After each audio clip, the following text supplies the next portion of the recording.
اللہ رب العزت نے قرآن کریم کے اندر ارشاد فرمایا بَتُعِزُّ مَن تَشَاءُ وَتُذِلُّ مَن تَشَاءُ، میں جسے چاہے عزت دوں، میں جسے چاہے ذلت دوں۔ اے میرے پیارے مسلمان بھائیوں، غور کرنے کا مقام ہے۔ پروردگار عالم نے دنیا کی ہر چیز پروردگار عالم نے پیدا کی۔ دنیا میں جو انسان ہے ان کو پروردگار عالم نے پیدا کیا۔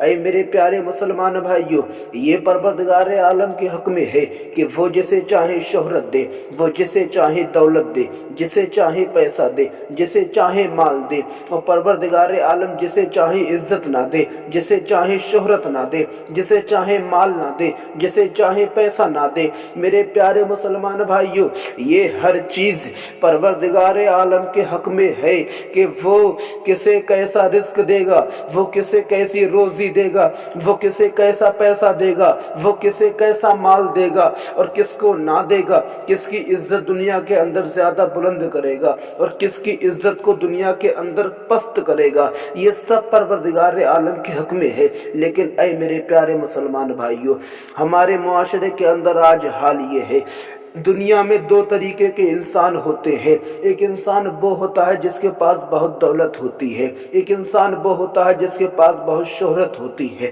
ایک انسان وہ ہوتا ہے جس کے پاس بہت مال ہوتا ہے، بہت دولت ہوتی ہے۔ لیکن اے میرے پیارے مسلمان بھائیوں، اس دنیا کے اندر ایک انسان وہ ہوتا ہے جس کے پاس نہ دولت ہوتی ہے، نہ شہرت ہوتی ہے، نہ پیسہ ہوتا ہے، نہ مال ہوتا ہے، نہ عزت ہوتی ہے دنیا کے اندر۔ تو جو پست قد والا انسان ہوتا ہے، ایک انسان ہوتا ہے بڑے مرتبے پر پہنچا ہوا، ایک انسان وہ ہوتا ہے جو چھوٹے مرتبے پر ہوتا ہے، جس کے پاس نہ دولت ہوتی ہے، نہ شہرت ہوتی ہے، نہ عزت ہوتی ہے۔ تو جو کم درجے والا انسان ہے وہ سوچتا ہے کہ کسی بھی طریقے سے اس انسان کو بدنام کیا جائے جو اونچے مرتبے پر بیٹھا ہوا ہے۔ یہ دولت کی بات نہیں، ویسے بھی انسان بدنام کرنے کی کوشش کرتا ہے کہ اسے لوگوں کی نظروں میں کسی بھی طریقے سے گرایا جائے، میں لوگوں کی نظروں میں اچھا ہو جاؤں۔ اب وہ لوگوں کو گرانا شروع کرتا ہے کہ اس کے پاس دولت ہے، اس کے پاس جو شہرت ہے، اس کے پاس جو مال ہے، اس کے پاس جو پیسے ہے، یہ سارا مال حرام کے پیسے کا ہے، یہ سارا پیسہ چوری کا ہے، اس کے پاس یہ ساری دولت ہے، یہ سب دولت حرام کی ہے۔ اس کو لوگوں کی نظروں میں برا کر دیتا ہے، اس کو لوگوں کی نظروں میں گرانے کی کوشش کرتا ہے، اس کی چغلیاں کرتا ہے، اس کی برائیاں کرتا ہے، اسے برا بھلا کہتا ہے لوگوں کی نظروں میں۔ لیکن اے میرے پیارے مسلمان بھائیوں، غور کرو قرآن کے اس اعلان پر۔ قرآن نے اعلان کیا بَتُعِزُّ مَن تَشَاءُ وَتُذِلُّ مَن تَشَاءُ۔ پروردگار عالم نے قرآن کے اندر ارشاد فرمایا کہ میں جسے چاہے عزت دوں اور جسے چاہے ذلت دوں۔ اے میرے پیارے مسلمان بھائیوں، یہ پروردگار عالم کے حق میں ہے، جسے چاہے وہ عزت دے، جسے چاہے ذلت دو۔ لوگوں کی برائیاں لوگوں میں کرنے سے کوئی فائدہ نہیں ہے۔ اے میرے پیارے مسلمان بھائیوں، زیادہ کچھ نہ کہتے ہوئے بس اتنا کہنا چاہوں گا کہ دوسروں سے جلنا چھوڑ دو، دوسروں سے حسد کرنا چھوڑ دو، دوسروں کی برائیاں کرنا چھوڑ دو، دوسروں کی چغلیاں کرنا چھوڑ دو، دوسرے کو برا بھلا کہنے سے چھوڑ دو، دوسرے کو گالیاں دینے سے چھوڑ دو۔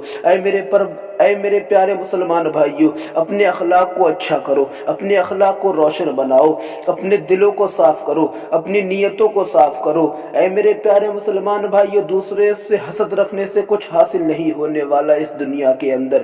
اے میرے پیارے مسلمان بھائیوں، دنیا کے اندر رہ کر وہ کام کر جاؤ کہ تم چلے جاؤ، تمہارے جانے کے بعد لوگ تمہیں یاد کریں کہ یار فلاں انسان گیا تھا، بہت اچھا تھا، اس نے دنیا میں رہ کر وہ کام کیا۔ لوگوں، اپنی زندگی راہ خدا میں خرچ کرو، اپنی زندگی راہ خدا میں بسر کرو، اس کے ذکر میں اپنی زندگی گزارو۔ یہ چوراہوں پر کھڑے ہونے سے کچھ حاصل نہیں ہوتا ہے۔